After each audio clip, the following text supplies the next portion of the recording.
Once we've defined our system and its goal, we know from the laws of physics that its constraint will govern the rate at which value is created.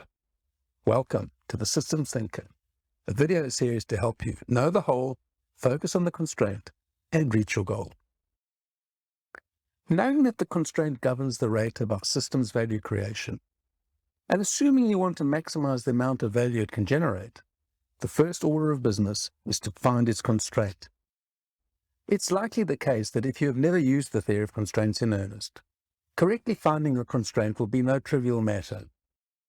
Anyone can look at their value chain and say that the constraint is somewhere different on any given day, depending on who turns up to work and what work is scheduled for that day. However, to optimize our systems, we need to be more deliberate in finding our constraint.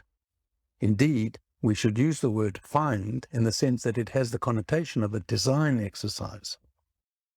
A simple start is to ask if the constraint resides in one of three significant places: supply, make, or the market. If you can't get enough inputs of labor or materials, it's in supply. If you can't make enough once you have the inputs, it's in make. And if you can't sell enough of your productive capacity, it's in the market.